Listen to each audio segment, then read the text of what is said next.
তো ফাইনালি তারা পাহাড়ে পৌঁছেও যায়। চাক এবং বোম তখনই সেখানে একটা ঝর্ণার পানি দেখতে পায়।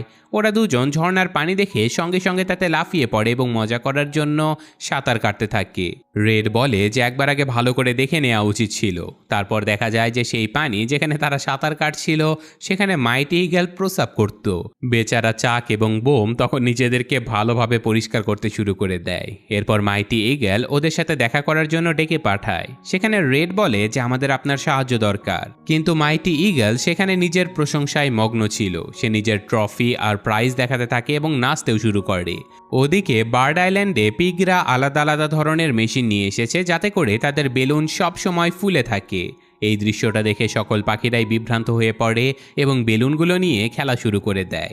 এদিকে মাইটি ঈগলকে খুশি করতে রেড, চাক এবং বোম গান গাইতে শুরু করে। এরপর রেড বলে যে আপনাকে আমাদের সাহায্য করতেই হবে, আমরা খুবই বড় বিপদে পড়ে গেছি। আপনি একটু আমাদের আইল্যান্ডের দিকে দেখুন, সেখানকার অবস্থা খুবই খারাপ। কিন্তু মাইটি ঈগল দূর থেকে শুধু মেয়ে পাখিদের দিকে তাকিয়েছিল, যেটা দেখে রেড খুবই রেগে যায়। সে বলে যে আপনার উচিত আমাদেরকে সাহায্য করা, কারণ এই পাখিদের এখন সত্যি সহায়তা দরকার। মাইটি ঈগল সাহায্য করতে অস্বীকার করে এবং বলে যে আমি এখন বুড়ো হয়ে গেছি, এটা আমার দ্বারা সম্ভব হবে না, তোমরা নিজেদের জায়গা নিজেরাই বাঁচিয়ে নাও। রেড রেগে গিয়ে বলে যে আমরা আপনাকে হিরো ভাবতাম, কিন্তু আপনি তো একেবারেই অকাজের একটা ঈগল। এদিকে আইল্যান্ডে একটা বিশাল পার্টির আয়োজন চলছিল, যেখানে সকল পাখিরাও ছিল। কিন্তু হঠাৎ করে পিগরা পুরো বার্ড আইল্যান্ডে অনেক পটকা লাগিয়ে দেয় এবং সেগুলো এক এক করে বিস্ফোরিত হতে থাকে। পিগরা ইতিমধ্যেই সকল পাখিদের ডিম চুরি করে ফেলেছে।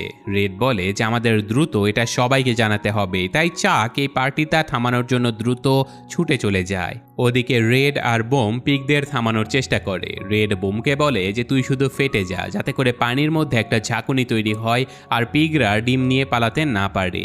কিন্তু বোম সেটা কিছুতেই করতেই পারছিল না। এই সময় পিগরা তাদের জাহাজের পাখিদের সকল ডিমগুলো নিয়ে পালিয়ে চলে যাচ্ছিল। তখন সকল পাখিরা বুঝতে পারে যে রেডের কথা না শোনাটা তাদের কত বড় ভুল ছিল।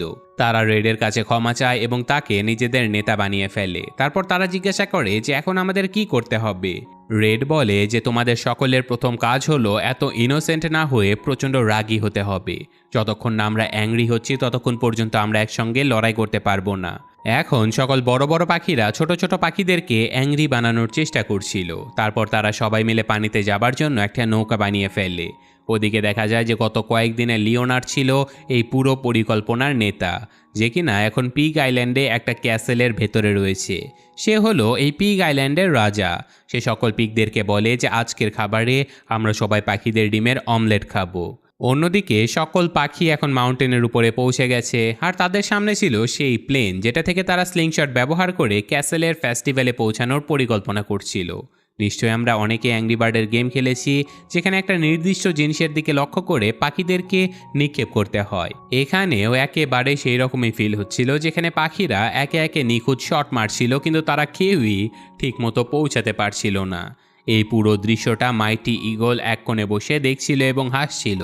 সে বুঝতে পারে যে এবার তার পালা এসে গেছে। রেড বলে যে এবার আমার শট নাও, আমি ঠিকই পৌঁছে যাব। আর সে সত্যিই নিখুঁত শটের মাধ্যমে সেই জায়গাতে পৌঁছে যায় যেখানে সকল ডিমগুলো রাখা ছিল। ওদিকে পিগেরা সবাই তখন ডাইনিং টেবিলে বসেছিল আর লিওনার্ড বুঝে যায় যে সব দিক থেকে পাখিরা তাদের উপরে আক্রমণ শুরু করেছে। এই কারণে সে পিগদের ভর্তি করে একটা এরোপ্লেনে উড়িয়ে দেয় পাখিদের উপরে হামলা করার জন্য। এদিকে চাক আর বোমাও রেডের পেছনে পেছনে চলে এসেছে। ওরা এখন সবকিছু জেনে গিয়েছিল যে কোন কোন ঘরে ডিমগুলো রাখা রয়েছে। এই বোকা পিগগুলো সেই ঘরের দরজার সামনে লিখে রেখেছিল যে এখানে কোনো ডিম নেই। তো আমরা তো জানি যে চাক ঘুরে ঘুরে কত দ্রুত একটা জায়গা থেকে অন্য জায়গাতে যেতে পারে। আর এখানে দেখা যায় যে চাক তার সেই ক্ষমতা ব্যবহার করে সকল পিগগুলোকে ব্যস্ত রাখে আর ওদেরকে ফাঁকি দিয়ে কিচেন রুমে ঢুকে পড়ে। সেখানে রেড সকল ডিমগুলোকে বাঁচানোর চেষ্টা করছিল, কিন্তু পিগেরা সকল ডিমগুলো ততক্ষণে ধরে এনে সিদ্ধ করার জন্য একটা কন্টেইনারের কাছে নিয়ে গিয়েছিল। এই সময় মাইটি ঈগল সেখানে পৌঁছে যায় আর সে উড়ে এসে ডাইনিং টেবিলে পড়তেই অজ্ঞান হয়ে যায়। পরবর্তীতে রেড আবারও তাকে জাগিয়ে তোলে। এরপর মাইটি ঈগল ডিমগুলোকে নিয়ে উড়ে যেতে থাকে, কিন্তু সেই সময় সেই গরম কন্টেইনারের মধ্যে থাকা গরম পানিগুলো পড়তে শুরু করে। এই কারণে রেড এবং লিওনার্ড উপরে উঠে পড়ে আর বাকি সব পিগদের দরজা বন্ধ করে দেয়। এদিকে ওরা যখন ডিমগুলো নিয়ে চলে যাচ্ছিল তখনই একটা ডিম নিচে পড়ে যায়। এই জন্য রেড ওখানেই থেকে যায়। এদিকে দেখা যায় যে মার্টিলডা পিগদের অনেক কড়া মার দিচ্ছিল। অন্যদিকে রেড ভাবছিল যে এই পথ দিয়ে পিগরা আসছে, আমি যদি সেই পথটাই ধ্বংস করে দিই তাহলে ওরা আর কোনোভাবেই আসতে পারবে না। ঠিক তখনই একটা বিশাল পাথর নিচে পড়ে যায় এবং রেড ও লিওনার্ড যেখানে পড়ে যায় সেখানে অনেকগুলো বোমা রাখা ছিল। রেড তখন বুঝে যায় যে কিভাবে লিওনার্ডকে হারাতে হবে। সে ভীষণ চালাকির সাথে লিওনার্ডকে কথার জালে ফাঁসিয়ে রাখে যাতে করে কন্টেইনার তার উপরে এসে পড়ে এবং সমস্ত বোমা তথা পটকাগুলো জ্বলে ওঠে। আর ঠিক এমনটাই ঘটে, যেখানে রেড লিওনার্ডকে মাটিতে ফেলে দেয় আর তারপর তার কাছ থেকে সেই ডিমটা ছিনিয়ে নেয়।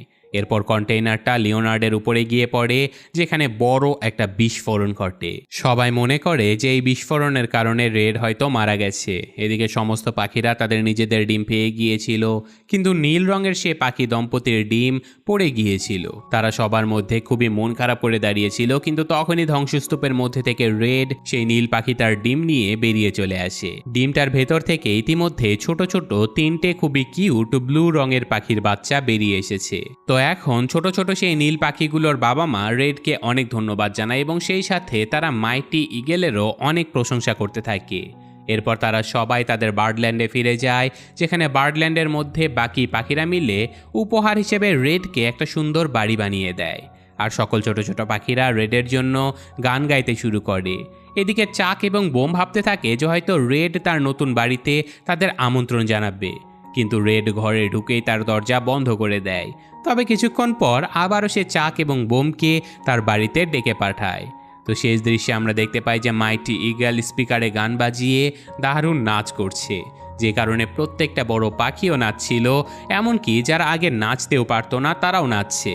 এছাড়াও যে ছোট ছোট পিগগুলো বেঁচে গিয়েছিল তারাও নাচছে। এই ঘটনার সাথে সাথে আজকের এই গল্পটা শেষ হয়ে যায়।